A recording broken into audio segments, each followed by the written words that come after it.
अद्भुत आश्चर्य दिखाकर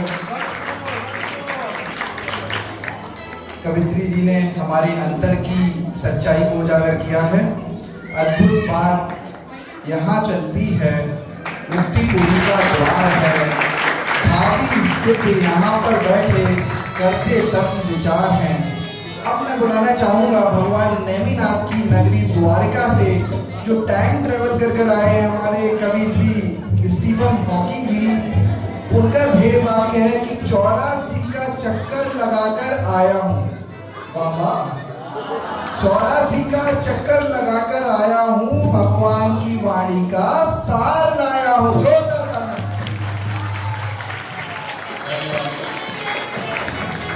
संचालक महोदय पीयूष जी, बहुत धन्यवाद।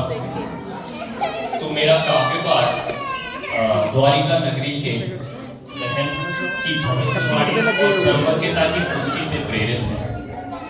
और ये आपने कहानी सुनी होगी पहले, तो मैं आपकी थोड़ी सी मेमोरी रिफ्रेश किए देता हूँ। तो बात उस समय की है जब यदुवंशी सौराष्ट्र में समुद्र के किनारे रहने के लिए आए और श्री कृष्ण एवं भावी तीर्थंकर नेमिनाथ के पुण्य प्रताप से कुबेर देव ने एक सुंदरतम द्वारिका नगरी की रचना की।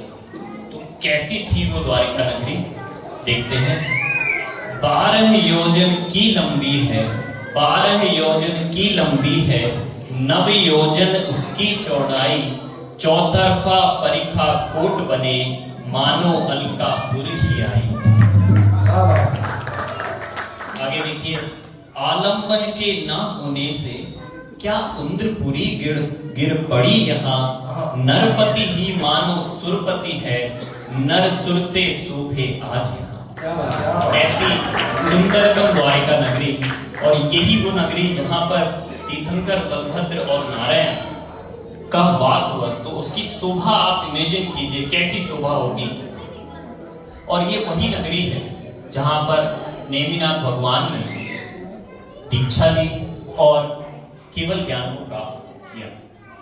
जब उन्होंने केवल ज्ञान को प्राप्त कर लिया तब उनका समोसरण लगा, और उस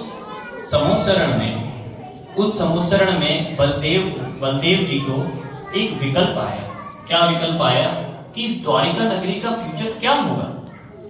तो वो विकल्प कहते हैं, अति भव्य द्वारिका नगरी यह, देवोपनीत अति सुंदरतम है, अनुपमेय इसका वैभव, इसकी शोभा है माधव। अब आप छोड़कर चले गए तो अब भविष्य क्या है इसका, कब तक ऐसी ही रहे प्रभु, कैसा क्या कब होगा इसका।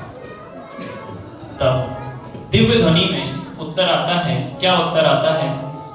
12 वर्षों के बाद द्वारिका, 12 वर्षों के बाद द्वारिका पूरी तरह नष्ट होगी, अग्नि में जलकर यह नगरी अब पूरी तरह भस्म होगी। द्विपायन मुनि का प्रबल क्रोध इसमें निमित्त कारण होगा, उन्मादक मादक मदिरा भी इसमें निमित्त कारण होगी।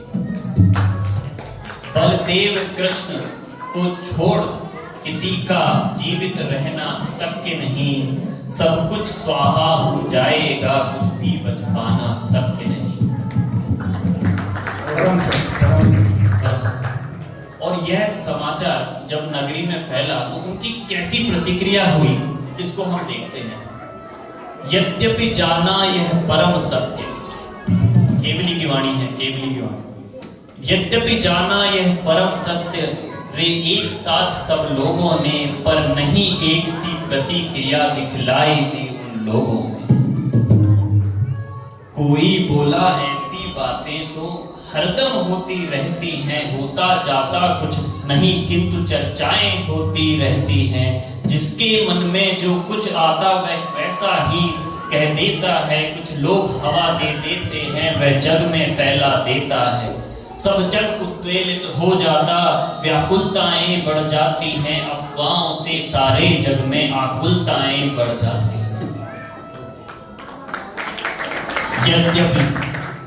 यद्यपि तीर्थंकर वाणी में यह महासत्य आया भाई, यद्यपि तीर्थंकर वाणी में यह महासत्य आया भाई, फिर भी विश्वास न होने से सब लाभ न ले सकते भाई, सब लाभ न ले सकते भाई। अब इन लाइनों को थोड़ा विशेष ध्यान दीजिएगा। जिसकी जैसी हो होनहार, जिसकी जैसी हो होनहार, और काल लब्ध जैसी आई, अब अधिक कहें क्या हे भाई, उसको वैसी बुद्धि आई।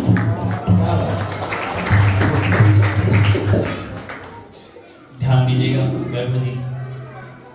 जो समझदार वैरागी थे, जो समझदार वैरागी थे, उन सबने तो दीक्षा ले ली। कुछ अणुव्रती कुछ महाव्रती हो यथा योग्य दीक्षा ले ली। जो समझदार थे श्रावक जन, उनने नगरी को छोड़ दिया, वे अन्य नगर को चले गए, अपना जीवन रथ मोड़ दिया। और ऐसा करते करते 12 वर्ष व्यतीत हो जाते हैं, और 12 वर्ष व्यतीत होने के बाद द्विपायन मुनि को एक विकल्प आता है। क्या विकल्प आता है देखते हैं। द्विपायन मुनि जो चले गए, द्विपायन मुनि जो चले गए थे छोड़ द्वारिका जंगल में, उनको विकल्प ऐसा आया, बाधा क्या आई मंगल में। अब 12 बरस हुए पूरे, ना समाचार कोई आया। ऐसा विकल्प चलकर देखूं क्या हुआ वहां, ऐसा विकल्प मन में आया। उनकी गिनती में एक भूल, उनकी गिनती में एक भूल, हो गई अनोखी संहारक। 3 बरस में 1 माह बढ़ जाता सारा जग जानत। यह बात ध्यान में नहीं रही, इस कारण 4 माह पहले मन में जिज्ञासा लिए हुए आ गए द्वारिका द्विपायन। वह मदिरा जो फिकवा दी थी, वह मदिरा जो फिकवा दी थी, अति गहरे वन में जंगल में, वह गड्ढों में ही भरी हुई अति मादक हो गई जंगल में। राजकुमार जो गए हुए जल क्रीड़ा को उस जंगल में, उसको पीकर मदमस्त हुए और लड़े भयंकर दंगल में। उनने देखा द्विपायन को क्रोधित होकर यूं चिल्लाए, मारो मारो द्विपायन है यह जो स्वयं द्वारिका सुलगाए। और द्विपायन मुनि को भी क्रोध आता है, और वो लिखते हैं, उनको भी आया क्रोध प्रबल, वे उबल पड़े, धीरज खोकर तेजस लब्धि प्रगटी उनको, अर लपटे छूटी प्रलयंकर। अरे द्वारिका नगरी सब जलने लगती है धू धू कर, ज्वालाएं फैली सभी जगह, दिख रही भयंकर प्रलय। अरे द्वारिका तो देखो, अरे द्वारिका तो देखो, सागर के बीचों बीच बसी। जहां देखो तहां पर पानी है, पानी की कोई कमी नहीं। फिर भी जब द्वारावती जली, पानी कुछ काम नहीं आया। पानी डाला भरपूर किंतु अग्नि को बुझा नहीं पाया, अग्नि को बुझा नहीं पाया। और इस प्रकार 6 मास तक वो द्वारिका नगरी जलती रही, और केवल श्री कृष्ण और बलदेव ही बचकर निकल पाए, जैसा कि दिव्य ध्वनि में आया था। तो हमारे लिए समझने की बात क्या है इसमें? ये बात है कि जो कार्य जब जो होना होता है वह तभी होता है, उसके पांचों के पांचों समवाय वैसे के वैसे ही मिल जाते हैं। तो कुछ पंक्तियां मैं बोलकर अपनी बात को समाप्त करूंगा, बहुत ही ध्यान से सुनिएगा, ये पूरा सार है। क्या है? जब होना होता कार्य स्वयं, सब कारण सहज सिमट आते। जब होना होता कार्य स्वयं, सब कारण सहज सिमट आते। पांचों समवाय सहज मिलते, संयोग सहज मिलते जाते। अरे द्वारिका जलने के पांचों समवाय उपस्थित थे, कुछ भी होना ना संभव था तेरे इन असद विकल्पों से। यही समझ में आता है, यही समझ में आता है कि होनहार ऐसी ही थी, जो लोग वहां पर रुके रहे उनकी होनी ऐसी ही थी।